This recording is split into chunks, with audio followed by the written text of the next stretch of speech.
Y vamos a hablar del electrocardiograma, ¿verdad? Usted ya sabe que de esta forma, como medimos el funcionamiento del corazón. Funcionamiento eléctrico.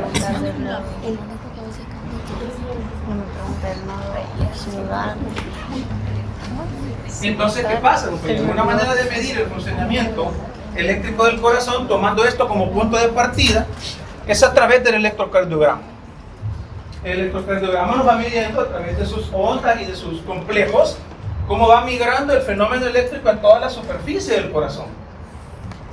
Claro, toda la superficie a la cual llega alguna fibra o algún tejido que le lleve ese potencial de acción. ¿Ya? Entonces, ¿qué pasa? ¿Qué es lo que nos mide el electrocardiograma? Primero nos mide esto, ¿verdad? ¿Qué es esto? Sí, aquí está. ¿Qué representa? La despolarización auricular de la aurícula. Muy bien. Y luego viene el complejo. ¿Complejo qué? QRS. ¿Qué nos indica el complejo QRS? Repolarización. Hola. Como que estamos en la iglesia, que están orando. Díganos fuerte para escucharlos todos. La despolarización de los ventrículos. Y también, ¿qué más sucede ahí? La repolarización de la repolarización de la aurícula. De la aurícula, pero no se mira porque ¿qué es más grande, la aurícula o el ventrículo? Ventrículo. Es más grande el ventrículo. ¿Quién tiene más músculo? ¿Quién tiene más miocardio, la aurícula o el ventrículo? Ventrículo. El ventrículo. Por eso usted ve en el trazo que lo que más se manifiesta son los fenómenos que suceden a nivel del ventrículo, por lo menos acá. Como esto es un registro vectorial, no sé si me entienden a qué se refiere con registro vectorial, detrás de ese complejo QRS está escondida la repolarización ¿de quién? De la aurícula. De las aurículas. ¿Qué les quiero decir con esto? Que esto es al unísono, esto es simultáneo, esto se va a estar dando todo el tiempo, al mismo tiempo en todo el corazón. Mientras el fenómeno eléctrico está pasando al ventrículo, aquí ya se está volviendo a repolarizar. ¿Por qué? Porque cuando este termine de despolarizarse, entra un ¿qué? ¿Otro qué? Otro fenómeno eléctrico o potencial de acción aquí arriba. Y cuando la punta del ventrículo se despolarizó por completo, esto ya viene detrás en un tren infinito de estímulos que hacen que la frecuencia cardíaca se detenga hasta que nos morimos. ¿Sí? Entonces dígame usted, si la frecuencia se detiene hasta que nos morimos, necesitamos que este individuo que está aquí esté funcional todo el tiempo. Porque si este se detiene, ¿qué va a pasar con esta contracción? Se detiene también. Y eso es incompatible Pero con la la vida. ventricular puede tomar. Entonces necesitamos de esa automaticidad a nivel del nodo Sinusal. del nodo sinusal, para que esos disparos sean perennes dentro de lo homeostáticamente posible. ¿Ya? Ahora, ¿qué sucede? El fenómeno eléctrico no es que vaya de un solo de aquí a acá. El fenómeno eléctrico tiene que darle chance al desarrollo del fenómeno en todo su esplendor. ¿Por qué? Porque ya dijimos que después de un fenómeno eléctrico viene ¿qué? Fenómeno mecánico. Un fenómeno mecánico. Quiere decir que cuando el fenómeno eléctrico llegó acá, digamos al área, al límite, a la frontera auriculoventricular, ¿qué ha pasado con esta aurícula? Si sobre ella ya pasó un fenómeno eléctrico, Se contrae. ya sufrió una Contracción. ¿Y para qué se contraen las aurículas? Para bombear la sangre. ¿Para bombear la sangre a dónde? Al ventrículo. Al ventrículo, ya sea izquierdo o derecho. Generalmente se hace por gravedad en un 60-70%. Pero el último chorrito de sangre que recibe el ventrículo lo recibe gracias a la contracción auricular, que es leve, porque miren, ¿qué es esto? Una aurícula. Es miocardio. Pero miren la diferencia del miocardio de esta pared con esta. ¿Cuál va a ser cuál contracción miocárdica va a ser más potente, más fuerte o más intensa? El ventrículo. ¿La de aquí o la de acá? Lógicamente aquí porque es más músculo. ¿Ya? Aquí no, porque es bien delgadito. Entonces, a esta área no le cuesta nada despolarizarse, porque las fibras miocárdicas que tiene que despolarizar son en menor número en comparación con las del ventrículo. Por eso va a ver usted que en el registro el fenómeno es bien fugaz a nivel de aurícula y es un poco más retardado en el ventrículo, porque lógicamente tiene una pared más robusta. ¿A qué voy con esto? Nuestro corazón ya está programado de una forma tan perfecta en que ya sabe el corazón que las aurículas tienen pared delgada. Y eso hace que detenga un ratito aquí el fenómeno eléctrico. ¿Para qué? Para darle chance a que esto se vuelva a despolarizar en un siguiente evento y al mismo tiempo permita el llenado Ventricular. diastólico final. Diastólico.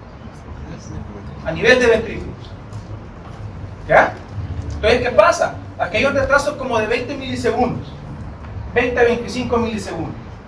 ¿Suficiente tiempo como para qué? Para que el fenómeno eléctrico venga y desarrolle sus potenciales a nivel del ventrículo. Esto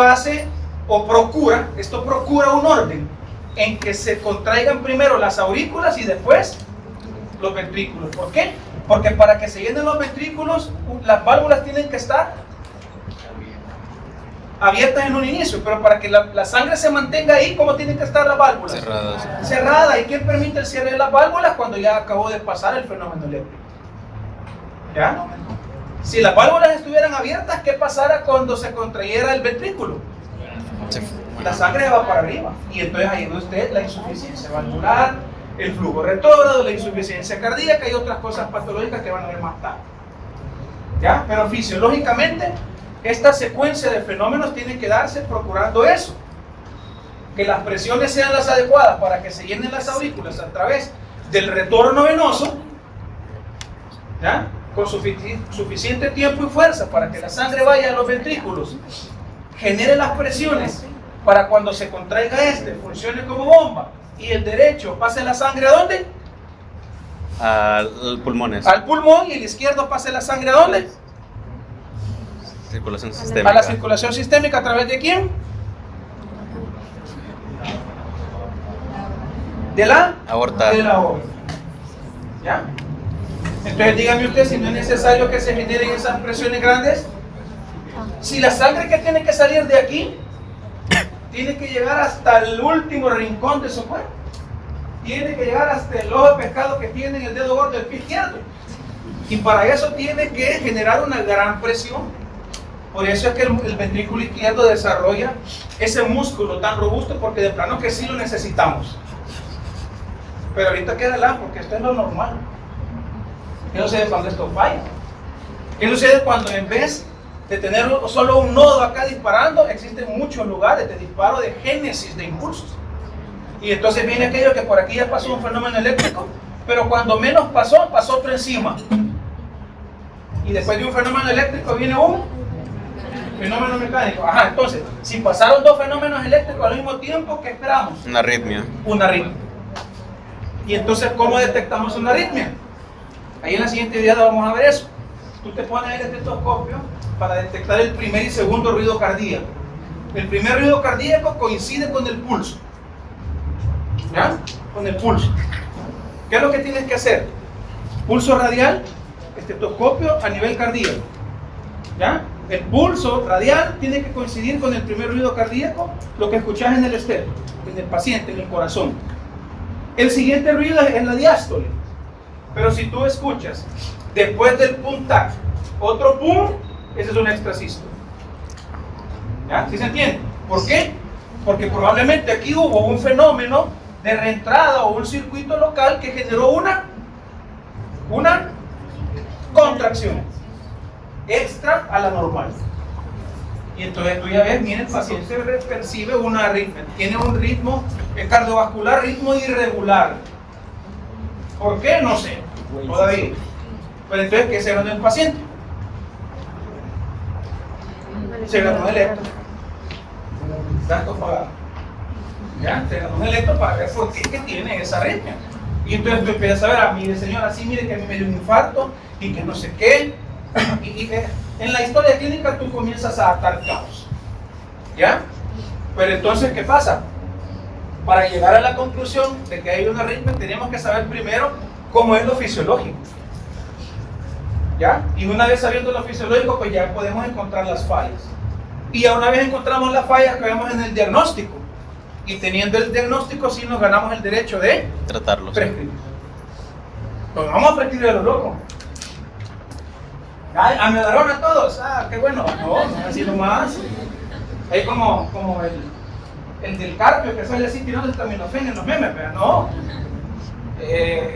Los medicamentos antiarrítmicos son delicados. Y para, como dicen, cada hogar con su pareja, cada arritmia con su antiarrítmico de elección. Pero no a todos, carvedilol a todos y ya estuvo. No, no es así, no funciona así la cosa. ¿Verdad?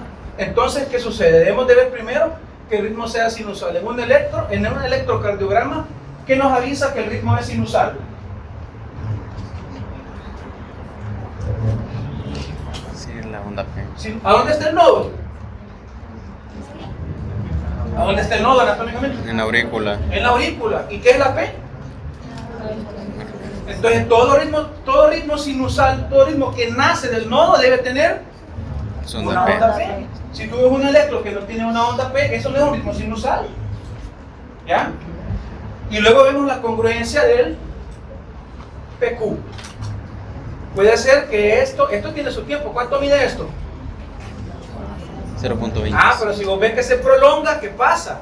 Es porque el potencial tiene un problema de pasar la carga de aquí, que es el nódulo, la aurícula, a pasar a los ventrículos. al ventrículo. ¿Y quién pasa la electricidad de la aurícula al ventrículo? Eso lo hace por 15. Ajá. ¿El qué? El haz de His. Entonces, ¿qué pasa si ves que el P se prolonga y ¡pum! Desaparece ya en el trazo, en un dedo largo, por ejemplo? Puede haber un bloqueo de rama. O un bloqueo, el zócalo, ¿verdad? Zócalo 1, zócalo 2, ¿verdad? Que es cuando que lo sacas al medir el tiempo del PR. Mientras más se prolonga, es más grande el bloqueo.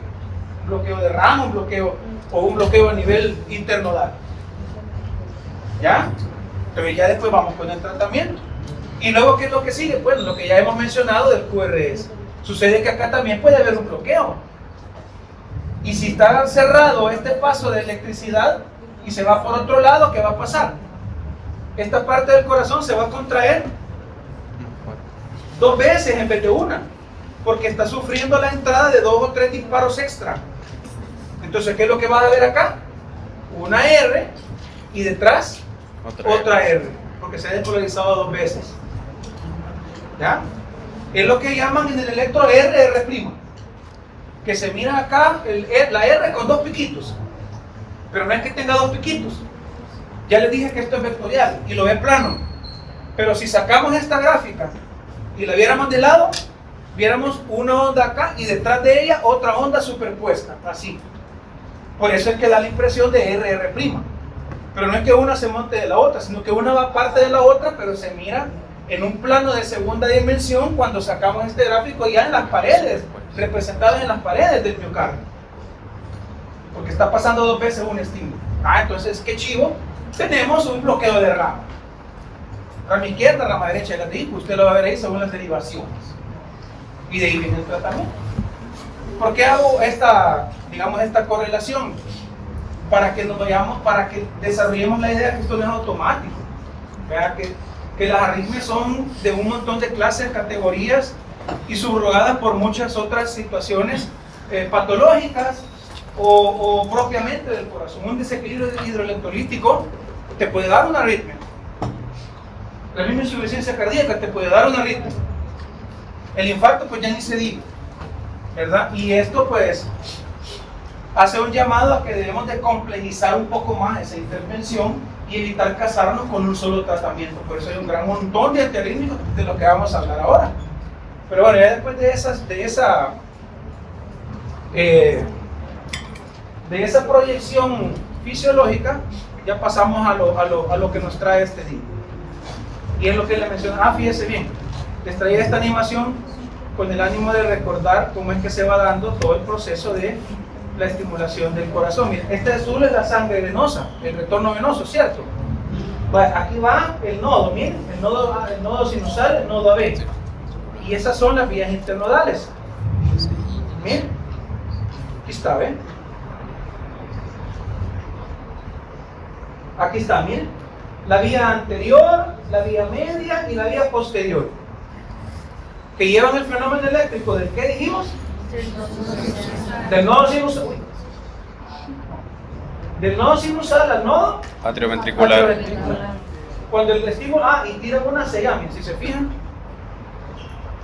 el tejido de conducción tiene un gran alcance, que incluso esta fibra anterior llega hasta la aurícula Izquierda.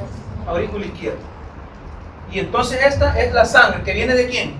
De la circulación sistémica. ¿Cuál? ¿Cómo? De la cava inferior. Cava inferior y cava Superior. superior. Las dos llevan la sangre ¿a dónde? A la aurícula derecha. ¿Que quiere llegar a dónde? Al ventrículo derecho. Pero para eso, ahí va lo que les mencionaba. Tiene que llevar la estimulación eléctrica para poder trasladarla un poquito a su contracción. Y luego, hoy sí, vamos a la siguiente fase, en donde la sangre va a ser, mira, aquí va el fenómeno eléctrico, mira, aquí ya llegó al nodo AB, despolarizó y pasó la sangre ¿a dónde? Al ventrículo derecho. Al ventrículo derecho, chivo. Entonces, aquí se retiene un ratito el estímulo, 0.25 milisegundos. ¿Por qué? Porque de aquí va a pasar ya el estímulo a la superficie del ventrículo. Y aquí va, mire, el haz de His. ¿Verdad? ¿En su rama qué? Derecha, y su rama izquierda. Al terminar el haz de His, termina la estimulación en la fibra de Purkinje. Y se fijaron qué pasó cuando llegó al último ápice de la fibra de Purkinje, el estímulo eléctrico. ¿Qué pasó con la sangre? Contrajo el ventrículo. El ventrículo derecho sufrió una contracción y ya pasó la sangre hacia el pulmón. ¿Ya? Lo mismo sucede acá, solo que acá la sangre va de la aurícula izquierda al ventrículo izquierdo y de ahí hacia la aorta. Entonces, ¿qué es lo que puede pasar acá? Acá puede haber un bloqueo, como les decía antes. Acá puede ser que hubo un infarto de cara anterior y si sobrevivió el paciente con suerte, pues aquí ya no va, esto que está acá ya no va a conducir. Y entonces, ¿quién asume la contracción de esta parte del miocardio? ¿Quién la asume? La atrioventricular. ¿La rama? Atrioventricular, no. Ajá, la otra rama. La asume la otra rama, entonces ya tenemos una reentrada. ¿Ya? Entonces por ahí va la cosa, compadre. Pero no podemos hablar de antiarrítmicos si no conocemos bien por la arritmocardía. Esa forma, entiendo, claro. ¿Cuál es el objetivo de ello? Generar las contracciones para que puedan realizar una conducción adecuada y generar las presiones para que la sangre cumpla su papel y estar a la altura de la perfusión. Ese es el objetivo que lleva el hecho de que los estímulos eléctricos se generen armoniosamente desde el nodo. ¿Sí? Muy bien. Ahora, ¿por dónde es que pasan todos estos? ¿Cuál es la secuencia que sigue la despolarización de todo el corazón? Pues ya lo he mencionado, que el primer evento es la despolarización a nivel del nodo sinusal, que tiene la capacidad de autogenerar sus disparos. Luego el estímulo va se conduce por las vías internodales entre nodo y nodo. Y luego el estímulo aterriza en el nodo atrioventricular, en donde les hablaba hace unos minutos, el estímulo sufre cierto retraso antes de pasar al ventrículo. ¿Ya? Una vez sucede ese retraso, el estímulo llega al haz atrioventricular, el cual busca llevar la estimulación a todo el grosor miocárdico del ventrículo. ¿Ya? Del haz atrioventricular, el estímulo ya se divide o se va dirigiéndose a las ramas, a la rama izquierda del haz de His y a la rama derecha del haz de His. para terminar con las fibras de Purkinje, que son las que revisten toda la parte anterior del miocardio, desde su cara anterior hacia la posterior. ¿Ya? Al final las fibras de Purkinje son las que llevan ese estímulo hacia el último ápice, hacia la última esquina o rincón de ese miocardio, y ya podemos decir que se ha despolarizado todo. Ahora, cuando terminó ese estímulo en la fibra de Purkinje, detrás venía otro.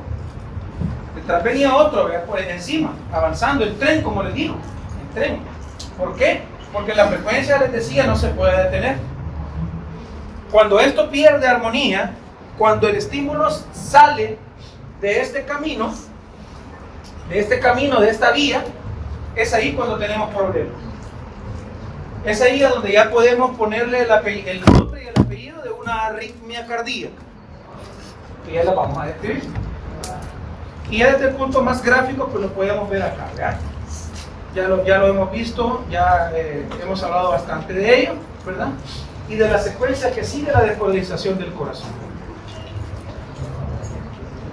¿Cómo medimos las propiedades en cuanto al funcionamiento del corazón? Son alrededor de 5 fenómenos. El grado de excitabilidad, al que le vamos a llamar vagotropismo.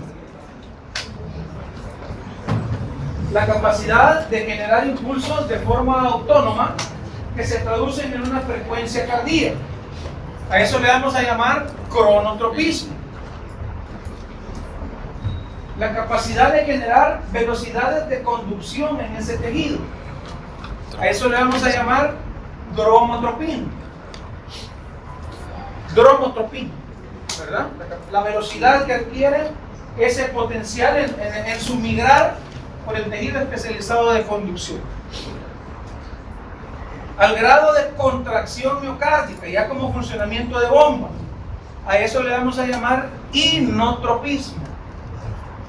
¿Sí? Por eso el seminario 1, ¿verdad? Los que les toque, inotrópicos positivos. Aquí va relacionado con ese término, este volado. Y luego va la capacidad de relajación, a lo cual le llamaremos lucitropismo. El sistema simpático y todas las sustancias que se parezcan a la adrenalina, fíjese bien,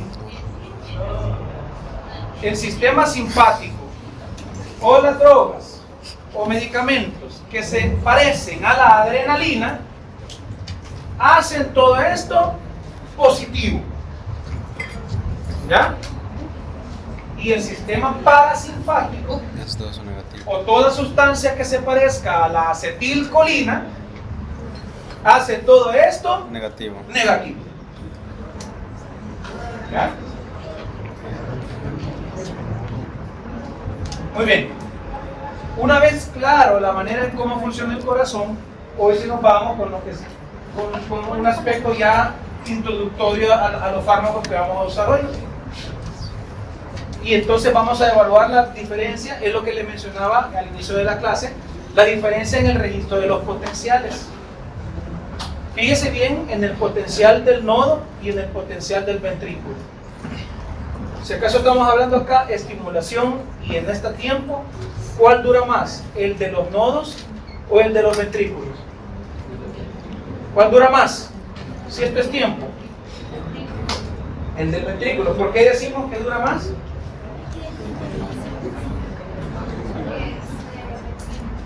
Por la pared. La pared del ventrículo es más robusta porque tiene más miocardio. Ok, ¿por qué les digo esto? Porque a este nivel se pueden generar las arritmias de postdespolarizaciones tempranas o tardías, que tiene que ver en la manera en cómo el ventrículo recibe estímulos extra durante la misma unidad de tiempo. ¿Ya? Puede haber arritmias en donde al ventrículo no se le permite relajarse y mientras ya tiene un fenómeno y una contracción en proceso, viene otro fenómeno que le sobrepone otra contracción. Y si no le ponemos paro a eso, ¿qué sucede? La frecuencia va a aumentar, ¿verdad? Ajá. ¿Y qué pasa si aumenta la frecuencia? Ajá. ¿Qué pasa si aumenta la frecuencia? ¿Qué sucede en la diástole? Cardíacamente hablando. ¿Qué es la diástole?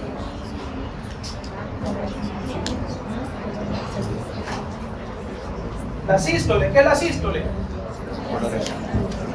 La contracción. ¿Es la diástole?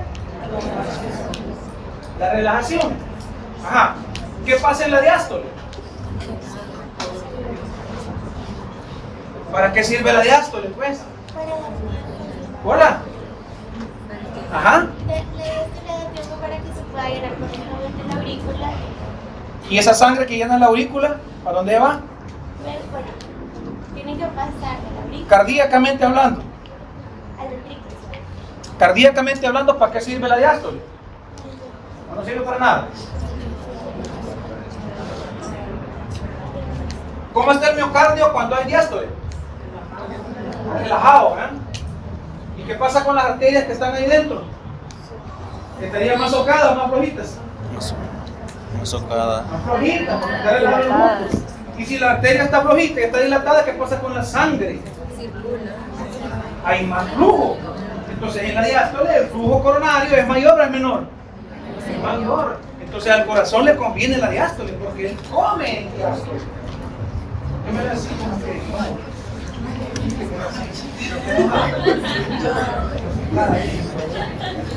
Ajá, entonces ¿qué pasa? Mientras exista la diástole fisiológica, el corazón garantiza su perfusión, porque el corazón se tiene que perfundir, pues. Así como la vasa vasorum, ¿verdad? Los vasos que llevan sangre, los propios vasos. Vale, a ver. Vamos a ver. Cuando el ritmo es nodal y es normal, ¿sí? El corazón tiene ¿cuántos latidos por minuto? 60. Entre 60 y 70, dependiendo si estamos en reposo o subiendo hasta 5 pisos y todo eso, dependiendo. Va, ok. La diástole en ese escenario fisiológico sirve para que el corazón se relaje, ¿cierto? Y si el corazón está relajado, en medio hay arterias en el miocardio, ¿sí o no? Si se contrae el miocardio, ¿cómo van a estar las arterias que están ahí dentro? Contraído. Bien apretadas, porque el miocardio está apretado. Pero cuando hay diástole, el miocardio se relaja. Las arterias que estaban acá quedan libres, entonces pueden dilatarse. Y una arteria dilatada aumenta o disminuye el flujo.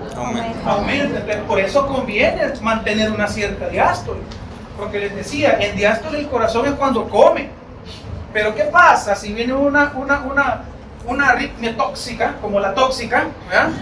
Y genera 2 o 3 contracciones en el mismo minuto? Puede tener una isquemia cardíaca. Se triplica el número de latidos. Y entonces en ese minuto el corazón va a pasar relajado o contraído más tiempo. Contraído. Contraído porque está acelerando su contracción. Y entonces eso acorta el ¿qué? El tiempo efectivo de diástole. Suma en ese minuto cuánto duró la diástole. Un poco. Si debía durar 30 segundos o 20 segundos de ese minuto, cuando hay un ataque al ritmo probablemente dure 5 segundos la diástole. ¿Será suficiente 5 segundos para que el corazón pueda comer? No. Entonces viene Una isquemia. una isquemia. Porque las coronarias mantienen todo su tiempo, en su mayor tiempo, más apretadas, limitando su flujo. ¿Ya? Entonces, ¿qué pasa? Pues debemos combatir esto y vamos con los antirrítmicos clase 1. Y con las taquiarritmias, ¿cómo está el corazón? Está acelerado. Y ahí la magia de la farmacología.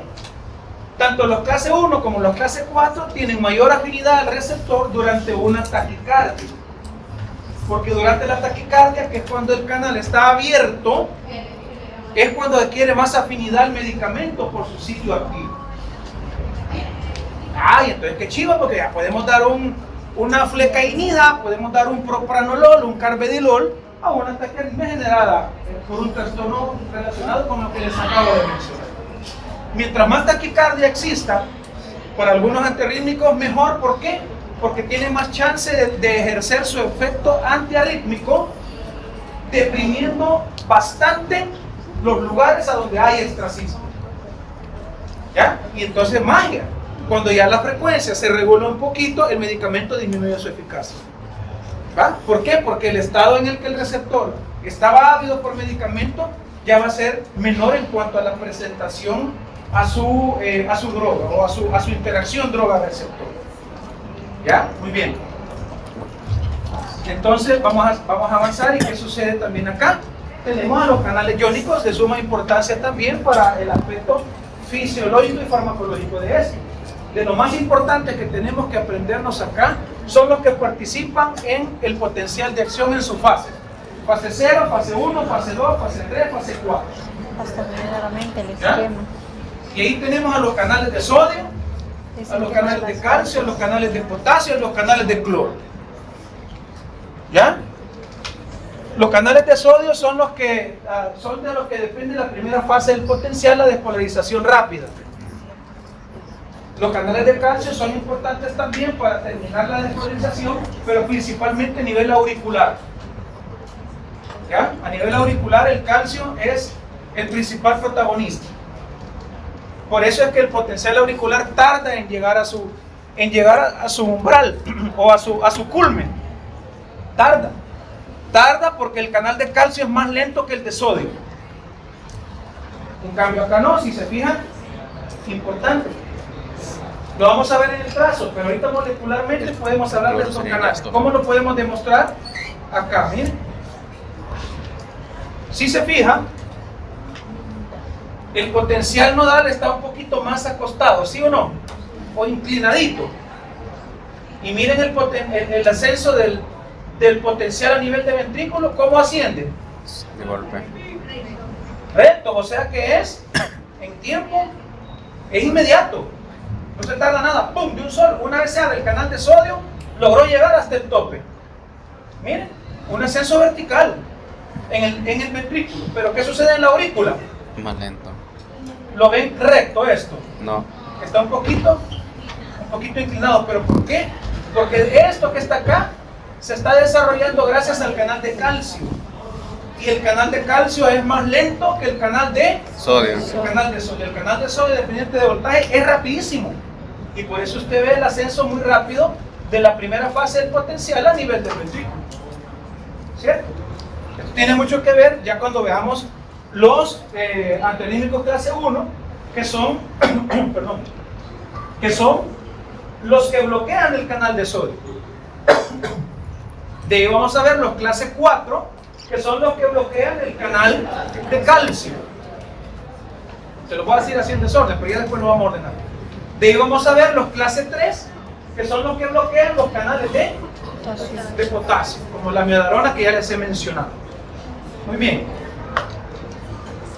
En pocas palabras, el flujo y la migración de iones desde el interior al exterior es lo que establece la regulación, la reversibilidad y la automaticidad de los disparos a nivel nodal y en el desarrollo del potencial en todo el corazón.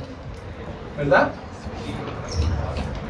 ¿Cómo puede estar ese canal excitatorio en ese tejido de conducción?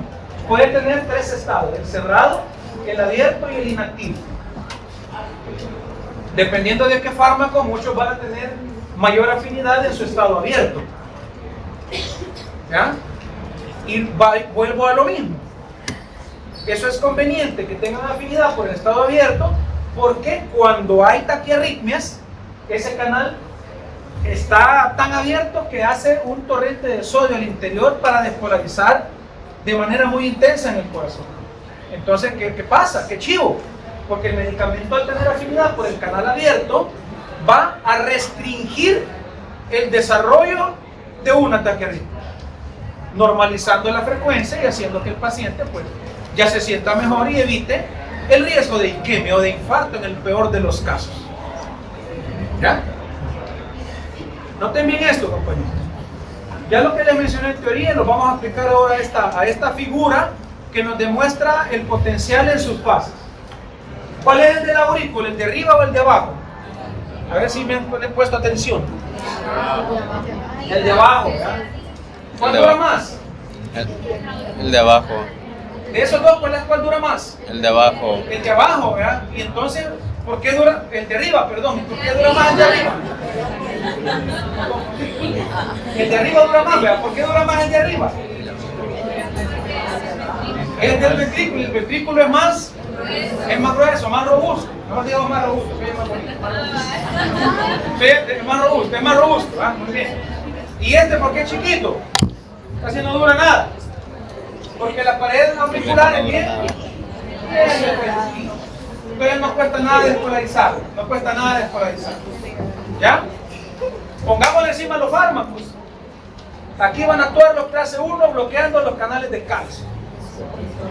De sodio. No lo voy a. Muy bien. Y de ahí están los clase 2 que van a ir a los receptores beta. De ahí vamos a encontrarnos con los clase 3 que van a actuar a nivel de los canales de potasio. Y de ahí van a estar los clase 4 que van a actuar a nivel de los canales de calcio, tanto auricular como ventricular. Primera llamada de aproximación a los antiarrítmicos. ¿Qué es lo que debemos de ver en esto? La dependencia. Los ventrículos dependen de un torrente de sodio para poder desarrollar de forma adecuada su potencial. Y las aurículas dependen del torrente de calcio para ello. ¿Ya? Vemos lo mismo. No tienen igual velocidad los canales de sodio con los canales de calcio. Y eso es importante a la hora de verlo tanto en el diagnóstico como en el tratamiento. ¿Cómo pueden ser las arritmias? Las arritmias pueden, se detectan en un registro electrocardiográfico. Hoy día también se puede tomar un estudio que te registra el pulso y la actividad eléctrica cardíaca durante el día, ¿verdad? Holter. Holter. Ajá, con los famosos Holter, que te lo ubican por acá y ahí te va registrando todo en 24 horas. Es como un electro de un día completo. ¿Qué es lo que debemos de ver para sospechar de una arritmia? ¿De cuánto es la frecuencia? ¿Qué tipo es el ritmo? O sea, identificar el ritmo nodal o no. Y la regularidad en cuanto se presenta él. Eso es lo primero que debemos de ver en un electro. Aparte de ver si es nodal. ¿Cómo vemos si un ritmo es nodal en el electro? La onda P. Cuando siempre un QRS lo precede Una onda P. Si vos ves que en un trazo falta una onda P, ahí hay problema. ¿Qué otra cosa es de importancia para comprender las arritmias? ¿A dónde se dan? Porque eso aterriza en cuál es el mecanismo que lo produce y luego en su origen. ¿Cómo nacen las arritmias? Nacen por medio de dos situaciones. De las alteraciones en el impulso, que son las llamadas arritmias focales. Generalmente estas son las que se ven afectadas desde el origen en la generación del impulso. Fisiopatología en la génesis del impulso, en la iniciación del impulso, que como se menciona, generalmente son focales. Y el otro mecanismo son las alteraciones en la secuencia del potencial o en el paso de este en todo el corazón, a la cual le vamos a llamar arritmias por reentrada. ¿Ya? Las arritmias focales o por alteraciones en su origen pueden tener pueden estudiarse mediante tres vertientes. Las que alteran los tejidos, las que se ven alteradas en tejidos que pueden generar automaticidad, las que generan automatismos anormales por condiciones de base como isquemia, escaras de infarto, fibrosis o alteraciones hidroelectrolíticas,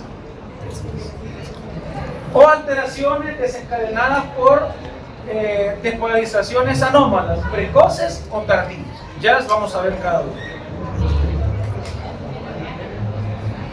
Las otras arritmias, que son las de reentrada, pueden observarse como circuitos en donde se da una secuencia rápida del transcurso de la despolarización, impulsos de menor velocidad, que generalmente genera un circuito cerrado y focalizado muy frecuentemente a nivel de ventrículo, y la de activación espiral es cuando está migrando en la arritmia y la generación del disparo se genera en su mismo eje en una zona circunscrita al ventrículo, ¿verdad?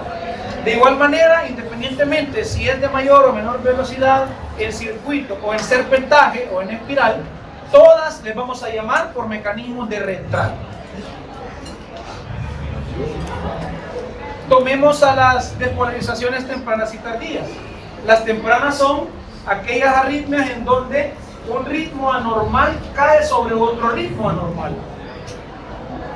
sin dejar pasar la relajación del músculo cardíaco de esa área.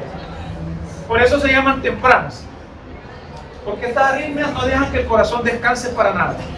Encima de la generación de un impulso anormal viene encima otro. Y luego tenemos a las tardías, en donde el mecanismo anómalo se da una vez el miocardio ya encontró su estado de reposo a menos 70 milivoltios. Por eso es que son tardías. ¿Bien? Estas pueden dejar que el corazón tienda a desarrollar un poquito quizá de periodo diastólico, pero estas no, ¿verdad? Lógicamente estas pueden ser más peligrosas porque pueden llegar al flúter. Generalmente estas arritmias tempranas son las relacionadas al flúter auricular, y el flúter auricular puede llegar a ser mortal. Una fibrilación. Muy bien. ¿Cuáles son las otras arritmias que mencionábamos? Las de reentrada, ¿verdad? Que son las que ven como un obstáculo al paso de la estimulación. Esto es lo normal. Miren, este es el área interventricular, y estas son las ramas y luego las purquinas. Pero ¿qué pasa cuando, por ejemplo, tenemos un área infartada? El estímulo eléctrico no va a poder pasar por acá porque esta escara de infarto no conduce, pero esta parte del miocardio tiene que despolarizarse. Entonces este impulso va a tener que dar la vuelta por el otro lado para llegar hasta acá, porque aquí está bloqueado el paso. O puede generar un impulso de regreso para tratar de llegar a este miocardio. Pero ¿qué pasa? Para llegar hasta acá va a tener que pasar 2 o 3 veces por el mismo camino, o regresarse. Y eso implica que en su paso de regreso va a ir dejando miocardio contraído. Por lo tanto, aquí se puede generar un poco de disparo, porque este impulso que pasó por acá y se regresó, volvió a generar contracción. ¿Ya? ¿Sí se entiende? Por eso se llama mecanismo de reentrada. ¿De acuerdo? Bien, y ahora nos vamos ya a los fármacos para ir avanzando. Y la clasificación de los antiarrítmicos se da bajo la de Vaughan-Williams. La clasificación de Vaughan-Williams nos distribuye a los antiarrítmicos en 4 categorías. Los del grupo 1, que son los que bloquean los canales de sodio dependientes de voltaje. Los antiarrítmicos tipo 2, que son los beta bloqueadores. Los antiarrítmicos de la familia grupo 3, que son los que tienen un mecanismo bastante versátil, ¿verdad? Pero uno de los principales es bloquear los canales de potasio. Y luego tenemos a los antiarrítmicos del grupo 4, que son los calcio antagonistas, o sea, los que bloquean los canales de calcio tipo L dependientes de voltaje. ¿Cuáles son ya los propios medicamentos? Aquí está en este cuadrito el resumen. Los clase 1 se subdividen en 3 clases: 1A, 1B y 1C. En los de 1A, por ejemplo, tenemos a la quinina, hidroquinina, procainamida. Los del 1B tenemos a la lidocaína y al bernacadan, que son de los más recientes. Y los del grupo 1C tenemos a la propafenona y a la flecainina. ¿Ya le tomé? Dentro de los de clase 2, ya más o menos tenemos familiarizados por ahí el oído, ¿verdad? Con los beta bloqueadores, con el propranolol, con el nadolol, con el bisoprolol, carteolol, esmolol, atenolol, y los que se ocupan hoy, digamos que en respuesta a la mayor ventaja que proponen ante los beta bloqueadores clásicos. El nebivolol, por ejemplo, es uno de ellos, y el carvedilol. ¿verdad? Carvedilol y el nebivolol, que aparte de estos de ser betabloqueadores, excelentes antiarrítmicos, pueden ser vasodilatadores y también pueden aportar óxido nítrico. Y ese mecanismo hace que una cardiopatía isquémica responda excelentemente porque está abriendo las coronarias. Y eso hace combatir la isquemia. ¿Ya? Ok. Aquí me falta. Los clase 3. De los clase 3 tenemos al principal representante, que es la miodarona. La miodarona usted va a ver que es la vieja confiable, como dice, ¿verdad? Que no sabemos qué arritmia tiene el paciente, demos la miodarona. Y al final las arritmias que no se den con nada terminen con la miodarona, ¿verdad? Pero no quiere decir que esta sea una práctica sana o que debamos imitar, no, vea, en lo posible clasifiquemos para dar un tratamiento específico, ¿verdad? También acá encontramos al sotalol y a la ibutilida, que son, digamos, después de la miodarona, los que más se ocupan de esta clase. Y de ahí tenemos a los clase 4, en donde encontramos al verapamilo y al diltiazemo. Me va a decir usted, hey, pero el ciclo pasado vimos un calcio antagonista que se llama nifedipina. Ah, sí, es un calcio antagonista. Pero la nifedipina no tiene afinidad por el corazón. Los únicos calcioantagonistas que tienen afinidad por el corazón y que pueden servir como antiarrítmicos son el verapamilo y el diltiazem. ¿Sí?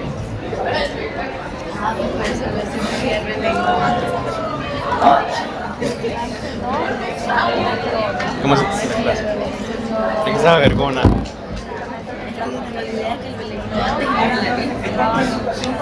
Hay que pedirla, ¿no? Y cuestionar los casos también por el efecto inotrópico negativo. Doctor. ¿Verdad? Muy bien. Entonces esas serían, compañeros, compañeras, las características. Existen otros antiarrítmicos que no están clasificados, pero que también los van a escuchar porque tienen propiedades antiarrítmicas. Por ejemplo, la adenosina, la digoxina, la atropina, la ranolacina que prácticamente y el bloquea sulfato el de magnesio. No, eso. ¿Verdad? Cada una de estas familias Eso tiene va a sus estar indicaciones, tiene sus eventos adversos. Por ejemplo, la miodarona puede ser una imitadora de un cuadro tiroteo, generalmente hipotiroidismo subclínico, que es lo que vimos el ciclo pasado. ¿Verdad? Entonces, ¿qué sucede? Pacientes que toman amiodarona, usted tiene que estar revisando su actividad tiroidea frecuentemente y también su actividad visual, porque puede generar desprendimiento de retina. ¿Ya? Puede generar alteraciones en la agudeza y eso es lo que hay que estar monitorizando. Les digo esto porque son de los aspectos más sobresalientes de riesgo en cuanto a antiarrítmicos más utilizados como la amiodarona. De ahí están los de clase 4 que no los podemos utilizar en la insuficiencia cardíaca porque podemos profundizar el fracaso del inotropismo que ya tiene el paciente con la insuficiencia. Si le damos calcio antagonista, lo hacemos entrar en una más insuficiencia y lo podemos matar. ¿Verdad? Entonces no, ¿verdad? Muy bien. Bueno, por razones de tiempo nos vamos a quedar hasta acá. Yo les voy a compartir todo esto en el portal de campus y la bibliografía es del Velázquez, capítulo 22 del Velázquez, es completo. ¿Ya?